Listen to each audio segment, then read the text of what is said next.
Well, I'm Filippo, Crea, Editor-in-Chief of the European Heart Journal, and it is a great pleasure to stay with you today for our monthly dialogues. You know very well that we have these monthly dialogues who are free and live streamed, and they are Socratic conversation among editors, authors, and readers of the journal. Today is a very exciting dialogue. It is my privilege to ask Professor Perry Elliott, Executive Editor of the European Heart Journal, to start the dialogue with a famous guest, Professor Silvia Priori from Pavia. And the title of this dialogue is Precision Medicine in the Prevention of Sudden Death, of Sudden Cardiac Death, Past, Present, and Future. Perry and Silvia. Please, Perry, you can start. Thank you very much, Filippo, and it's indeed a great honor to be able to present our guest today, Professor Silvia Priori. Silvia is originally from Torino in Italy, but qualified in cardiology and cardiovascular pathology in the University of Milan. She then undertook her postdoctoral training, first of all in the United States at the University of Washington, St. Louis, and then back in Italy at the Telethon Center. She became a full professor of cardiology very recently, but started as an associate professor in Pavia in 2001, I believe, which is where she formed her clinical and research groups and began her journey into the field of inherited arrhythmias and sudden cardiac death. Silvia, I think, is the epitome of an international scientist. She's worked in New York as a professor of medicine at NYU. She's director of the molecular lab at CENIC in Madrid, and she's been honored by august bodies all over the world, including the Heart Rhythm Society, the American Heart Association, and of course the European Society of Cardiology, where she has received the gold medal for basic science. Silvia, complimenti, a fantastic career, and it's a great privilege to have you here this evening with us. Thank you very much, Perry. So Silvia, I suppose we should start with a little bit of a retrospective. And so where did your journey into the whole field of inherited arrhythmias and sudden cardiac death begin? That's an interesting question indeed, because it started quite early. I was in the fourth year of medicine in Milano, and I was convinced that my life would have been that of a neurologist. And I was following with passion the clinic of inherited skeletal muscle diseases. At that point, I started fainting for unexplained reasons. So the first time, the second time, then I had a neurological workup that was completely negative. And then they said, well, you know, a female fainting unexpectedly, maybe there is something that those guys in cardiology are doing, and referred me to Peter Schwartz as a patient. So my door of entry has been as a patient. Luckily enough, I didn't have long QT syndrome, but I found the passion of my life. So what a fantastic way to start. You've seen it from both sides of the desk, exactly. Then, both as a patient and as a doctor. I mean, Silvia, you've written, I think, more than 350 papers, and you've made some really seminal contributions to the field. But if you look back, what do you think has, well, I suppose, first of all, been the most important contribution to science? And what is the one that pleases you the most? What is the one that you're most personally proud of? Yeah, the one that I'm passionate about has been the discovery of the role of the ryanodine receptor in arrhythmias, because it goes beyond having found a gene for a disease that is important, but there are so many genes responsible for diseases. I think that the importance of that discovery has been to create a new reasons for basic science understanding of the role of intracellular calcium in arrhythmogenesis. And so most of the pleasure in that discovery has been to see that all of a sudden more people got interested because there was a translational potential development on what they were discovering in the ryanodine receptor. And I'm still seeing with a great pleasure, you know, when people ask me for our original animal model, because there is still so much to discover in this field that is great to feel that you made an observation and that has stimulated other scientists to move on. So that's the scientific one. Is that genuinely your most favorite paper or your contribution, or do you have Yes, a secret one too? No, I mean, it is definitely one of the paper that I like, because I remember a lot of stories around then that, that we discovered it in August, so was the time of going on vacation with the family. I didn't want to go on vacation. I sent the samples to Andy Marks for interacting with him on the ryanodine receptor. And so my mind was not on vacation that summer. So is a point important in my life. Now I have sort of departed the preference, because I'm so intensively with my teams involved in the gene therapy development, that the 2012 paper by Marco De Negri as a first author on the therapy of calsequestrin has become the one that is important for me at this point of the development of the research. Okay. I mean, one of the themes this evening is personalized medicine. And in a way, what you do is the ultimate in personalized medicine. It's identifying not only a gene, but an individual mutation that one could potentially target. But do you think that cardiovascular medicine is ready for personalized medicine? Can it actually embrace it? I think that there is a big diversity among the diseases. If you take it from the perspective of long QT syndrome, where really the three genes that are not many for a disease with a prevalence of 1 in 2,500, so not very rare, that 80–90% of the patients can be now genotyped with mutations that have a clinical significance, and we can re-stratify, target the therapy. So if I have to think in cardiovascular, an area in which we have personalized medicine at a reasonable level of calling it personalized approach is the long QT syndrome. So we are lucky in that respect. Then if you look from the perspective of Brugada syndrome, we are very far away from that, with a lot of fundamental understanding of the disease that still has to be done. But in general, in the field of cardiology, big progresses are being made also in the genetic of polygenic diseases, or definitely not Mendelian conditions. And so that is the part that is very exciting of the most recent approaches and discovery, especially in ischemic heart disease, where certain loci have been confirmed over and over, and they are, I would say, ready to go into the clinic.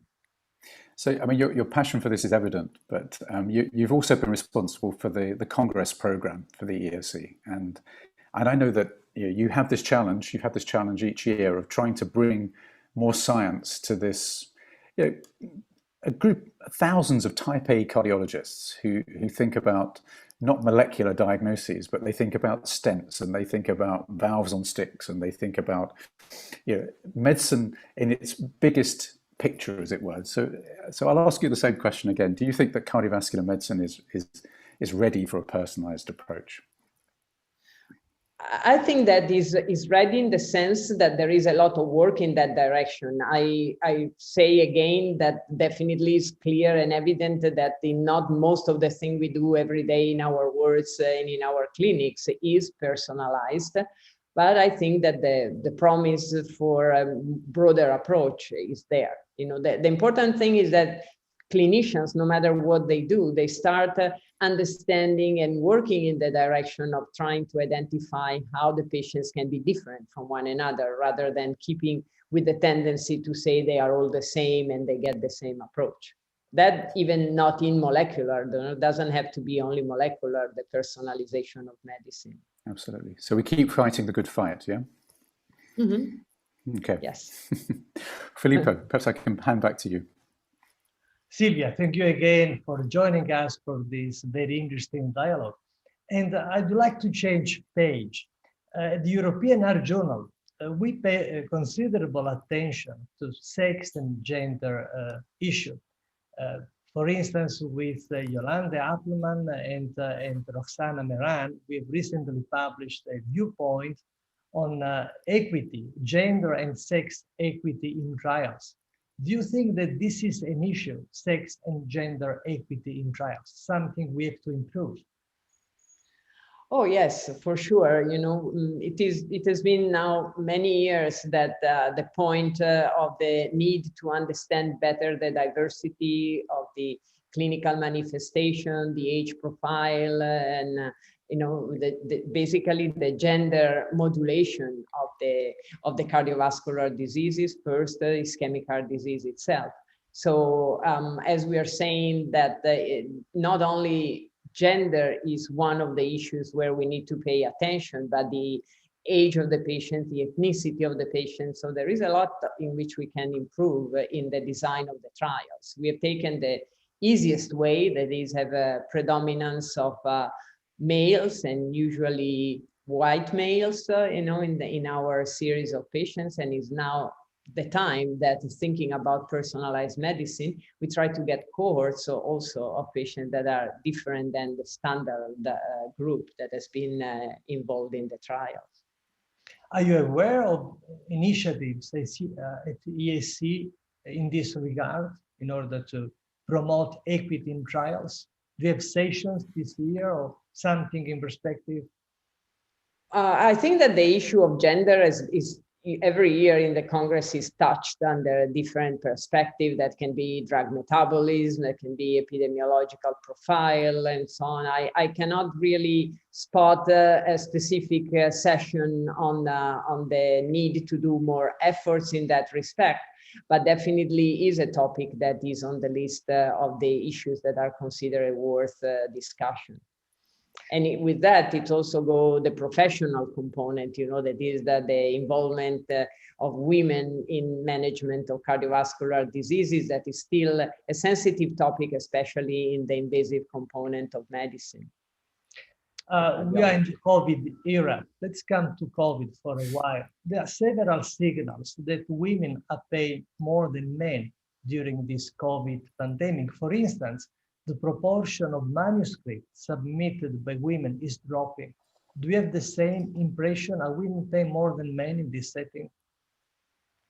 Well, when there is a social stress, very often women, for several reasons, get involved to a higher level. So if we think that a big proportion of the population has remained at home for a period of time, then home is the women place, you know, so all of a sudden many women have found themselves at home having to struggle the smart working that is far less smart if then at the same time it means that you have to take care of the children of the home and manage the safety of everyone in the family. So to which extent this has affected the women cardiologists, it's maybe harder to identify, but even living at home, a portion of the family that no longer can go to kindergarten or to school, or the husband that is at home with the children that are not going to school and kindergarten, you know, it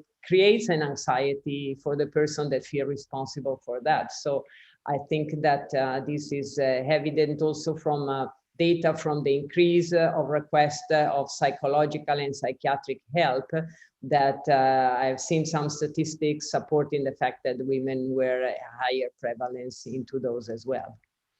So regardless of COVID, you think that in a broader perspective, women are penalized in this scientific career and in the scientific societies? And if so, you see step forward in improving this situation? Well, I think that for a woman, it's always more complicated, and it is more complicated also from an educational point of view, that one meaning a woman, you know, tends to feel responsible for the well-being of the family to a larger extent, tends to feel guilty of the problems that may develop within the family. So to find setting and conditions that allow the equal perspective and possibility in advancing in the career are heavily influenced also by the socioeconomical status of the women. So I think that is a more complex situation that creates an inequality within the inequality, because definitely women with the better social status, more advanced, more money, can solve the problem or address the problem of child care, even when in countries where the state is not providing support for that, but hiring personnel and to help. And women that don't have that clearly are in a much larger difficulty. The closeness of the family, I mean physical distance, how close the parents are, how well they are in providing support, are also social factors that may deeply influence the possibility of pursuing a complex career like a one in science and an academic with an academic perspective. I would like to remind all of you that this dialogue is a live stream and that you can ask questions. And indeed, I'm reading a question coming from a colleague from the University of Malaya. It's a rather broad question, but I find it interesting. What about lifestyle and sudden cardiac death? How can we minimize the risk of sudden cardiac death by improving our lifestyle? Yeah, it's a complex question in the sense that you can approach it from different perspectives. Lifestyle includes a lot of factors. So the first that comes to mind in cardiology, of course, is the diet as a factor that influences, the probability of ischemic heart disease, that at the end is the first cause of sudden cardiac death. Then we can see also, we can jump from physical needs like eating to the psychological perspective and see how stress, and for example, the stress that we are seeing in the COVID period, can be a factor that influences the susceptibility to cardiac arrhythmia. So indeed, lifestyle can also be protective. And so, people put exercise in their lifestyle, they can reduce the risk of sudden cardiac death. So definitely, sometimes it's hard to quantify in an individual who has a cardiac arrest which percentage of the risk came from the lifestyle of the person, but definitely the evidence of the role of the single factors, in normal individuals that don't have a lot of a risk factor identifiable at a clinical visit, all the way to the spectrum of the patients with inherited diseases, like, for example, right ventricular cardiomyopathy, where it's well known that exercise is detrimental. I think that this interaction between substrate and lifestyle is very intriguing, very interesting, and not fully disclosed and exploited in the management of the patients. Terry, I'm sure you have many more interesting questions, please. Silvia, speaking of my own field, I think in the past 1 to 2 years, the whole therapeutic landscape has opened up.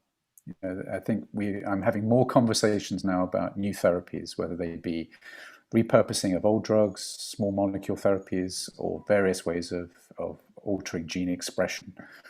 Do you want to maybe talk a little bit about the work that you're doing now and how you see this panning out for inherited arrhythmia over the next 5-10 years? Yeah, you are right on the spot. I don't know what has triggered this interest in cardiovascular medicine from the point of view of development of drugs and therapies in general for unconventional patients.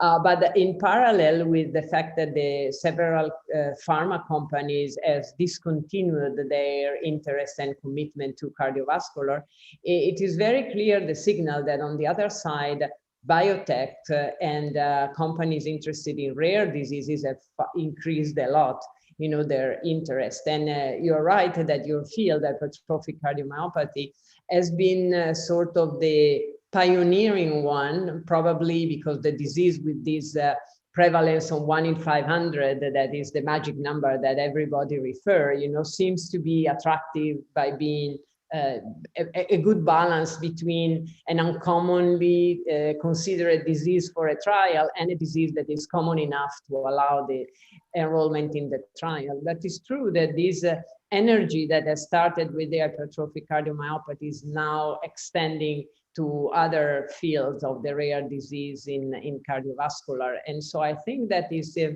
actually also for the perspective of a scientific society, I think that the more contact with biotechs, not only contact with pharma that is at the most advanced lab phase of development of the drugs, could be very interesting and beneficial, because it seems that more and more are these companies that start raising money with crowdfunding or investor funding and dedicate to these specific topics that may lead to the development of the novel therapies, but drastically novel, with different approaches, different class of drugs, and maybe are the most exciting, definitely for me, are the most exciting side of the new development in our field.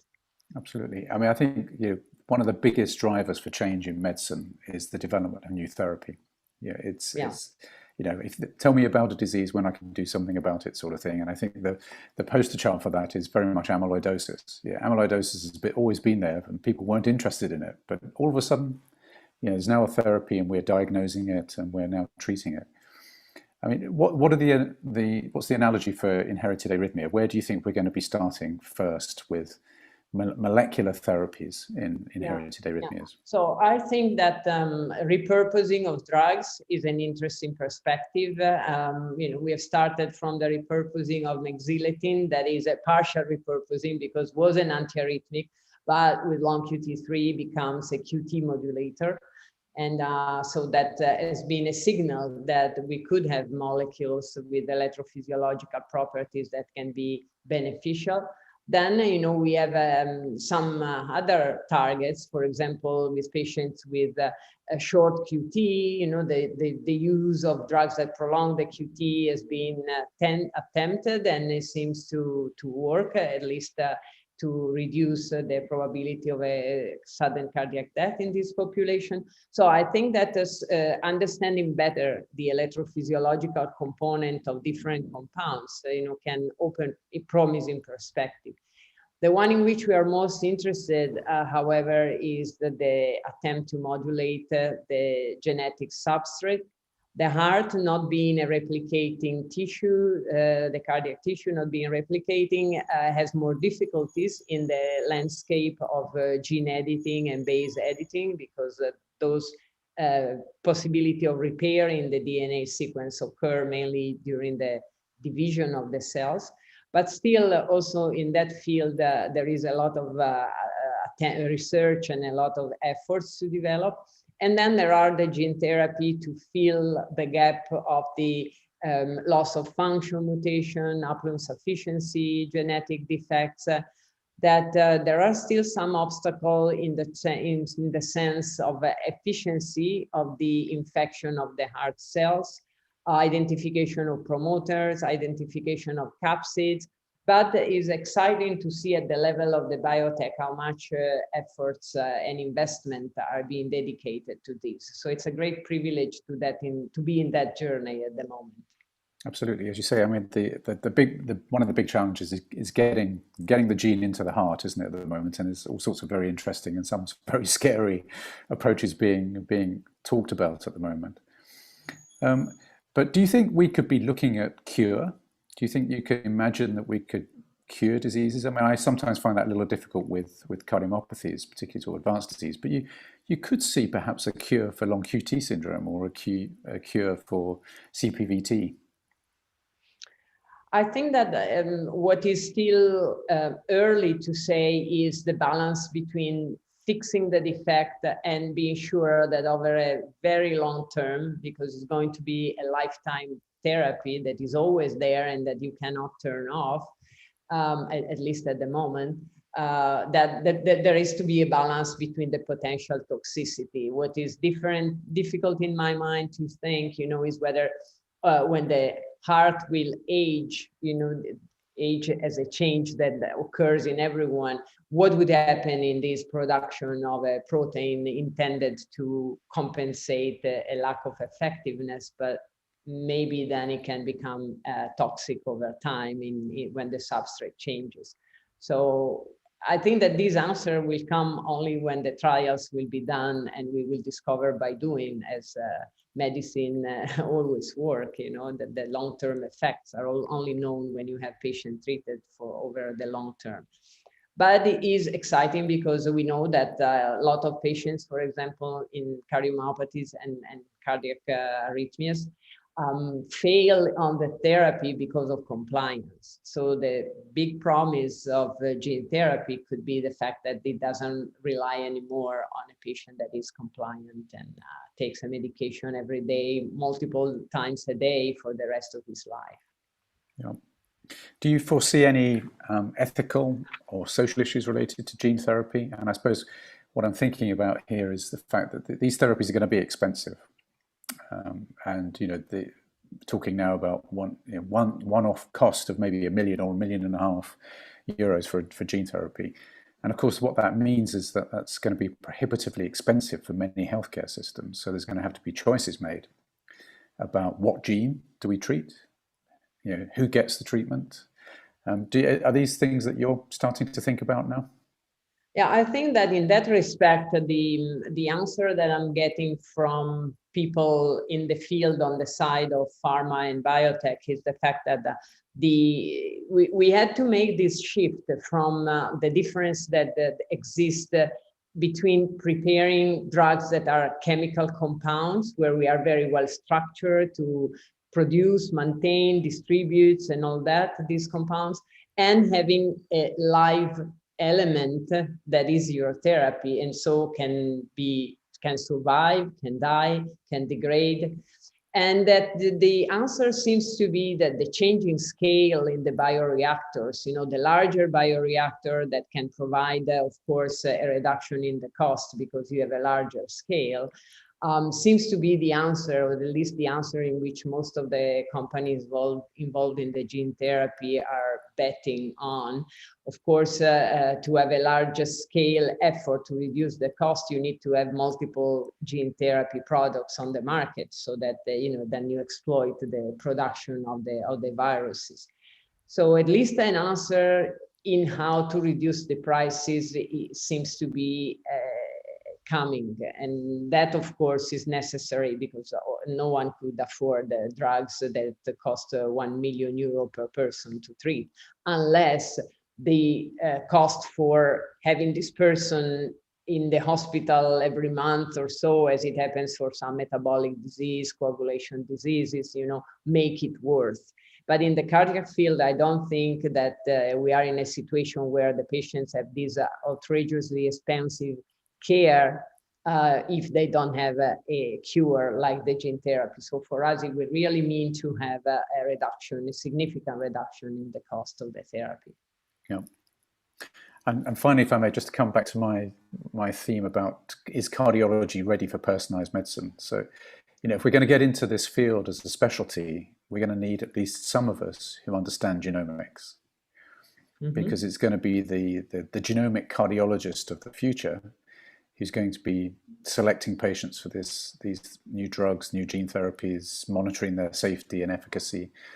So what do you think we have to do as a community to raise the level of genetic literacy amongst cardiologists, cardiovascular specialists? Yeah, it's becoming a specialty. It's already a subspecialty of medicine. And I'm seeing this very clearly as I'm working with some companies in thinking of clinical trials for different of these inherited conditions. And invariably, it comes to the interpretation of the mutation. Whatever disease you have, is this a true mutation? How we want to enroll patients that have a mutation that we want to fix and correct. So we need to be sure that we are not enrolling also patients that have variants of unknown significance or so. So who decide and how we build the consensus of that is something that I am frequently addressing, with the partner from the industry side, because they are not structured and we are not structured yet for getting the precision in the interpretation of the genetic defects that is required when you need to randomize your patients for the treatment. So yes, we will have to learn more. We will have to put also the field of interpreting the mutation, not just by in silico means, but developing assay for the interpretation. In ion channels, we are lucky because with patch clamp, we can get quite good insight, but for the cardiomyopathy, we don't have that. So the development of assay to define what is the true consequence of a change in base or truncations or whatever, in the mutation. It's clear, for example, very much with the ryanodine receptor. I always go back to my your favorite receptor. Exactly. But now it's becoming a very complex field, and now there has been the discovery that loss of function mutations are there. So we used to say it's a gain of function unless it's considered a variant of unknown significance or a benign one. But now, we have something that can be, from an in silico perspective, a damaging change, but it may be damaging in the opposite way. So a loss of function rather than a gain of function. And we don't have a say to understand it, because the expression of the ryanodine receptor in heterologous cells is not an easy thing, and is expensive itself. So yeah, there is the need to get a higher level of precision in the interpretation through wet biology, I guess, not only try to get the answer from in silico biology.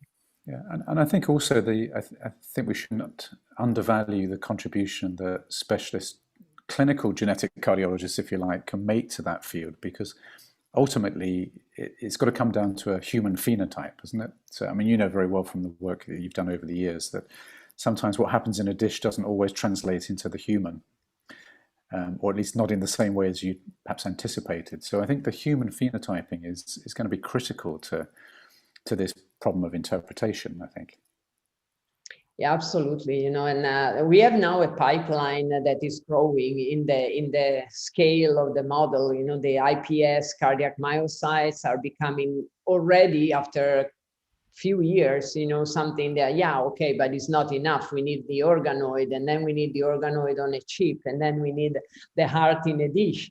And so that is something that is quite promising. Still, the safety can be assessed only in organisms. So I think that the animal models will remain an important component to integrate the toxicity in multiple organ systems. And so probably the cost of development is not likely to go down, for these therapies. If you think of the complexity that starts with the interpretation of the mutation. Okay, so basically we need a new subspecialty, genetic cardiology,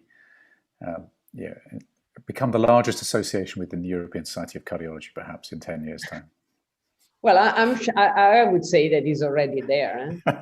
It's not only cardiogenetics cardiologists, but also genetic counselors that are fully dedicated to cardiac diseases. So I think that the specialty there is not formalized yet, but the profession is lived with a subspecialty in cardiogenetics. Yep.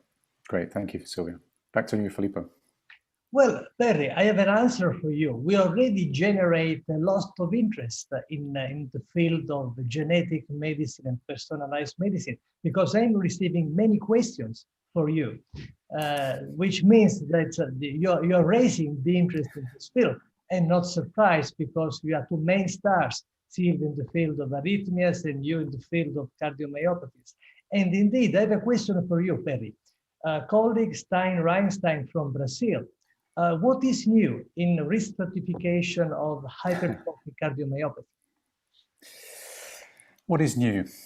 I think so. Let me just step back with risk stratification. So one of the biggest fears that people have with hypertrophic cardiomyopathy is the problem of sudden cardiac death, and that is completely natural. I say to all my patients when I see them for the first time, when you're told by a doctor that you have hypertrophic cardiomyopathy, you go home and you have what I call a Google moment. Because if you put those two words into a search engine, all you see is sudden death, sudden death, sudden death. But of course, the first message about sudden death in hypertrophic cardiomyopathy is that it's a rare event. The overwhelming majority of people with hypertrophic cardiomyopathy never have sustained ventricular arrhythmia or disapnea. And actually, the big problem in hypertrophic cardiomyopathy over time is heart failure. It's heart failure and atrial fibrillation. But of course, it's that rarity that makes it hard to predict. And the approach that we've evolved over the years is to use various clinical markers that associate with risk. And again, hocomologists will argue about their favorite biomarker in a bar. I believe it's non-sustained VT. I think it's left ventricular hypertrophy. I think it's an apical aneurysm. And again, all this stuff is telling you is how bad your heart is. So if you've got a lot of hypertrophy, a lot of scar, a lot of ischemia, you're going to have some non-sustained VT. If you've got obstruction, you're going to black out. Yeah, the more of this stuff you have, the worse is the underlying substrate. Actually, I think if you follow a systematic approach using the approach that's been developed over the past 20 years, looking at features that associate with risk, you can identify the overwhelming majority of individuals who are at risk of dying suddenly. It's a really rare event now. If I do my retrospective, the one I was asking Silvia to do at the beginning, when I started out in the early 90s in hypertrophic cardiomyopathy, we would be getting phone calls all the time about someone who dropped dead suddenly. It doesn't happen to me anymore. And it's not because they've all got defibrillators. We've identified those at risk. We're managing the disease. It's about global disease management, preventing stroke, maybe even treating some of the heart failure. But I think we're trying to improve all the time, but actually we're pretty darn good at identifying the high-risk patient. What we're not very good at is treating the basic underlying muscle problem. We don't have any therapies that are known to reduce the rate of remodeling in HCM. So sudden death, what's new? There's not a great deal that's new, but what we do is pretty good. But what we really need are advances in heart failure. Well, thank you on behalf of our colleague for your exhaustive answer. Now, Silvia, we have a question for you from Igri Rao. Can you comment on the risk of sudden death after COVID? We have data on sudden death in patients who recovered from COVID. Yeah, we have been trying to look at the occurrence of sudden cardiac death in COVID, and as many other groups have tried. We all had these patients to follow, and especially after COVID to see their profile and the consequences of myocarditis. So it is pretty documented at this point that the consequence of myocarditis can be leaving the heart with scars. And something that is maybe less expected is the fact that athletes and individuals with no cardiac diseases, and even the one that didn't have a COVID with a lot of symptoms could be identified as having scars as a consequence of an undiagnosed myocarditis. So that is one step, one point. The other point is that we have had in our cohort of patients with inherited diseases the co-occurrence of the presence of the disease and the occurrence of a sudden cardiac death episodes. And it is, and at the time after the patients had COVID or was still affected by COVID. So it's difficult to say if it was a coincidence or a cause-effect result. In some of the patients, especially the one with the channelopathies, if you all of a sudden find scar and the patient has had COVID and the first cardiac arrest or one recurrence after a long time from the previous one, you may suspect the relationship with the COVID infections. In patients with cardiomyopathy, it's more difficult because they already had pre-existing scar. But the topic it's interesting. I have not seen large series of patients from the genetic world, from patients with genetic diseases, and whether in this group the occurrence of sudden cardiac death has been higher. But it seems that it's not trivial, the number of people that have had a cardiac arrest or an arrhythmic recurrence leading to syncopal VTs after the occurrence of COVID. So I think that at the beginning, we were all underestimating the cardiac component of the COVID, maybe not the cardiologists, but the community in general was so focused on the lung. And now it seems that the lung recovers because it's a tissue that can replicate, and therefore the long-term consequences are more in the heart, that when replacement of fibrotic tissues occur, of course, create a predisposition to arrhythmias that remains for a long time in the so-called part of the syndrome of the so-called long COVID. Now we have a question from Carlo Patrono. What about incorporating personalized medicine, this paradigm in guidelines? Are we there already or sometime in the future? Challenging question. Yeah, it's an interesting question because it leads to try to assess and distinguish between the things that are preliminary evident and the one that are mature for applicability in the clinics. So I think that the guidelines are trying to exploit, every time there is the possibility of going to a subtype of a disease approach and say in this subset of patients, and this has occurred in the last several years. For example, just think about the lamin C mutations, that has become really as a type of cardiomyopathy to be treated with a focus on the defibrillator. So whenever we have a hint, in introducing in the clinics, I think that when there is a sufficient evidence, there is a great attention to introduce it. The problem is that it's not so big and so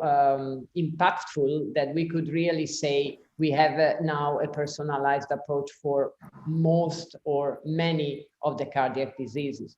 But definitely we shouldn't miss the opportunity to introduce any evidence supported by data that we could treat the patients in a personalized way. Yeah. Thank you, Silvia. And now I have a question for both of you. A bit of competition. As I said before, you are the champions of personalized medicine, arrhythmias and cardiomyopathy. Which field, in your opinion, is more advanced in regard to personalized medicine, arrhythmias or cardiomyopathies? Silvia first. From my perspective, as I said at the beginning, is long QT syndrome is the winner. And, it's just, I don't know if it's really because there has been a lot of research in that, but I doubt. I think that just it happens to be a disease with the right number of few genes, mutation that can be characterized very well in vitro, ion channels that have been very well known at variance with many of the protein of cardiomyopathies. Who has ever studied filament C before the identification of the mutation? So there is a lot of basic science understanding that is still needed in the cardiomyopathies for their complexity. So I think that if we only could move the other channelopathies to the level of long QT syndrome, but sometimes it's really the unknown that are still big. Like in Brugada, we have had up to 20 genes, and now we are demoting most of them and saying that maybe the only gene is SCN5A, the sodium channel. So all this uncertainty on the basic science is still limiting the expansions of the conditions, inherited conditions in which we could claim that we have a truly broad and impactful personalized approach. And I think the long QT syndrome remains the winner. Perry, what is the winner in your field? The winner, for now, it's long QT syndrome. But I think things are changing very quickly. And if I look at the cardiomyopathy field, I think dilated cardiomyopathy is where a lot of the action is going to be. It already is there. The notion that dilated cardiomyopathy is an idiopathic disease is 1980s medicine. If you look hard enough, you can find an etiology in dilated cardiomyopathy. Minimum 1 in 4 will have a genetic etiology, a definite genetic etiology, monogenic disease. Others will have inflammatory disease. There'll be a few infiltrative patients in there. And one of the big advances we've had with our ability to perform genetic testing in the clinic now is that we can start to stratify dilated cardiomyopathy in exactly the same way as oncologists do, say, with lung cancer. Oncologists don't talk about lung cancer anymore. They talk about 70 different diseases. Well, we're moving in that way now in dilated cardiomyopathy, where it's whether it's filamin, whether it's lamin, whether it's desmoplakin, whether it's desmogliin, whether it's desmin, put all those things together, you're actually talking about a lot of patients with diseases that behave in totally different ways in terms of their arrhythmic risk, their rate of progression to heart failure, and already we're starting to see signals that they respond differently to conventional anti-failure therapy. So I think long QT syndrome is a beautiful model for genetic disease. As you say, it's a relatively small number of genes. I think the pathophysiology is well understood. The targets are very tractable in terms of the drugs that we have available to us and other interventions. And I think it's going to be more complex in heart muscle disease. But it's, I think we're going to give long QT a run for its money. Very, very interesting. And now, Silvia, from science to your biography, your career has been remarkably transatlantic. And this is the beauty of science. We are part of a global community, and this makes our job particularly fascinating. Based on this transatlantic experience, what are your suggestions for our younger colleagues? I think that the suggestion is to introduce in their training periods abroad, but not only when you are in the early phase of training, going abroad, visiting another clinical center, another research laboratory is stimulating and regenerating in every point of your life. So it's a fantastic experience to be in the fifth decade of your life and say, okay, now I'm starting a new lab in this center because it's a fantastic center. And this is what I did 5 years ago when I decided to start in Madrid, that being in front of the bench empty and saying, I have to purchase the equipment, I have to select the people, is something you do when you're 30, not when you are my age. But still, I want to do it because it's really regenerating. You put yourself under question, you ask, am I following the development? Am I advancing my approach to the diseases?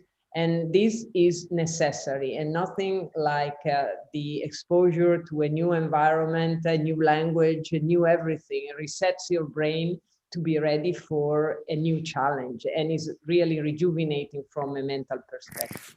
So I would recommend them, never say I am too old to take 1 year off and go somewhere else to learn. Thank you, Silvia. Well, you are not only a top scientist, but also the vice president of the European Society of Cardiology, an important position. How do you envision the future of the European Society of Cardiology? What is the experience? Well, I think that what has happened in these last 2 years that has placed the society under the need to reassess our policies, our strategies, our source of revenues. It's something very healthy for a society. It's similar to the process that I have just mentioned for, when you decide, okay, I go into a new land to start new approaches, I learn as if I were 20 years younger.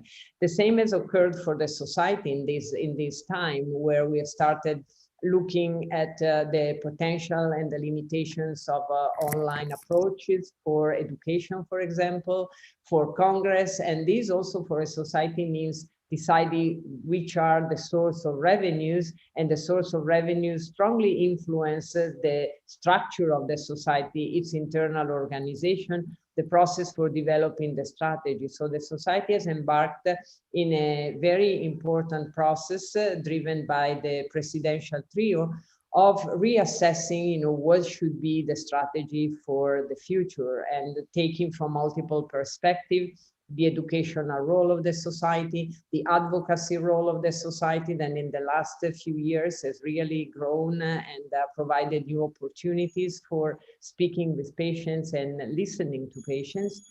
And so I think that it's a time that is really an energetic one, and with a lot of potential for designing on this successful model that the ESC has developed over the years, that has been named the European Society of Cardiology, but being recognized by the physician as a worldwide society of cardiology. into a new model that can encompass other activities like the one of patients, novel modalities for disseminating education, monitoring the competence of physicians by developing tools for evaluation of competence of the clinicians.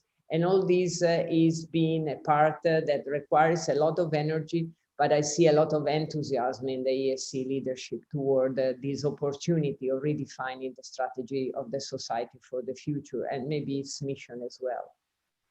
Silvia, I'm overwhelmed by questions coming from the audience. Well, just to finish, one is from Nikos in Athens, and the question is about the role of genes in ischemic heart disease.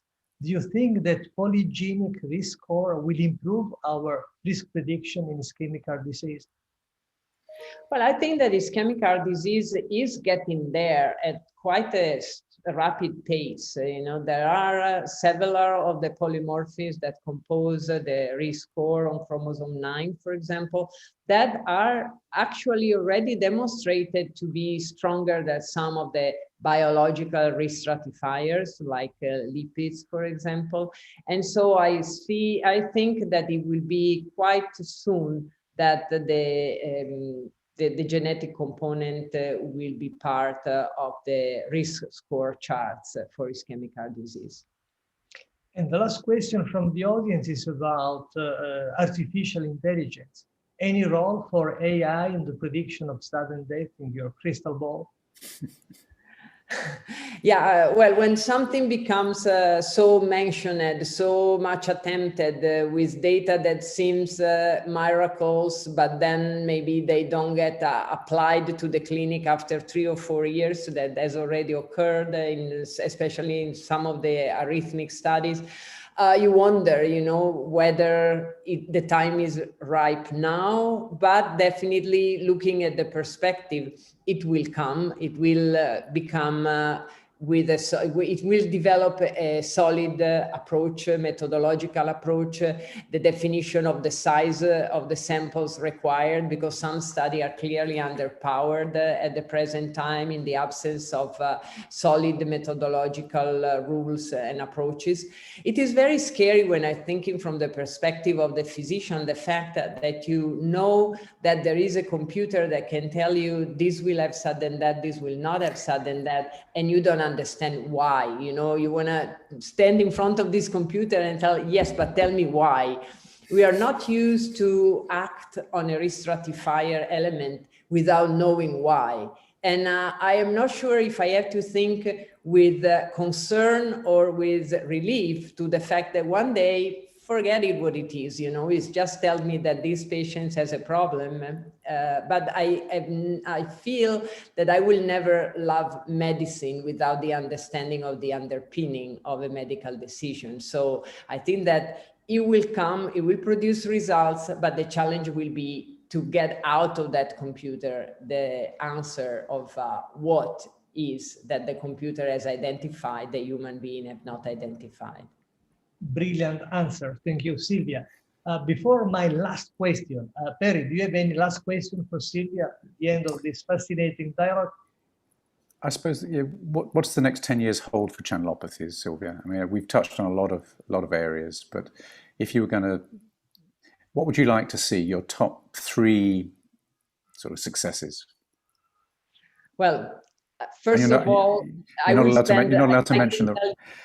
Sorry, I was going to say you're not allowed to mention the ryanodine receptor. Okay. So. No, absolutely. Not only, not only that. No, I think that I will spend my next 10 years in science developing a gene therapy. This is my commitment. My group is enthusiastic about it, so I know that we will go for that. But there will be other aspects that I think can be really interesting. So the collection of large databases, the merging of databases, the collaboration at international level really holds the promises of understanding better and in a more analytical way the phenotype of the patient. That sometimes we tend to freeze in few markers and then say that's all, you know, we know the entire story. So it seems old-fashioned as compared to gene therapy, but I think that deeper phenotyping, you know, with the technology or just you know, even molecular biology, pathology, proteomic applied to tissue of human being, you know, these are things that we are already seeing that in the animal model, proteomic can tell us a lot. And so that could be a good component, especially for the heart, where we can get biopsy after all. So that is the second part. The third part, what I wish will happen is in my field, the fight to sudden death, an improvement, but really a quantum leap change in the technology for defibrillating the heart. I'm quite disappointed that the field, both on the medical component and the industry component, has relaxed and said we have the defibrillators. You know, we have the defibrillators, but we don't have the super duper defibrillator that technologically we could have at this point. And so we cannot just accept that we can stop here and say, yes, they are big, they give inappropriate shocks, the catheters breaks, but it's good enough. There is no good enough when you have to treat the patient. So that is the third thing that I would like to see, and I hope they will occur in the next 10 years. Fantastic, thank you. Silvia, this is my last question. The European Heart Journal dialogues have been very successful, but how can we improve further this success? What are your suggestions for the dialogues?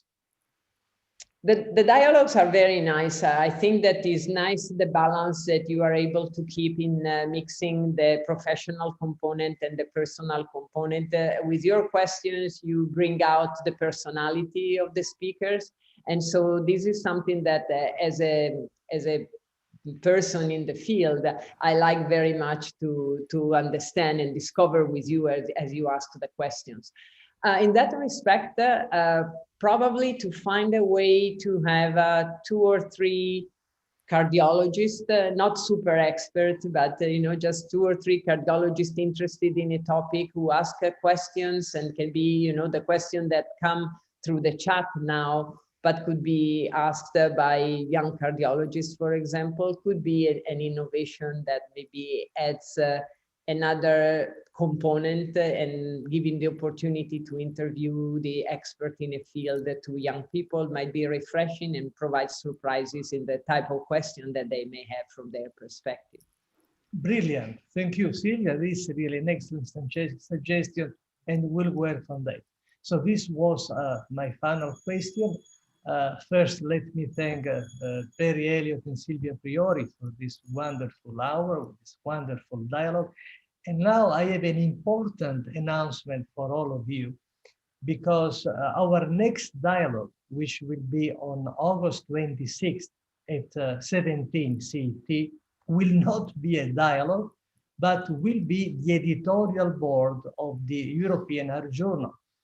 Every year, we have the editorial board of the European Heart Journal at the time of the Congress, annual Congress of the European Society of Cardiology.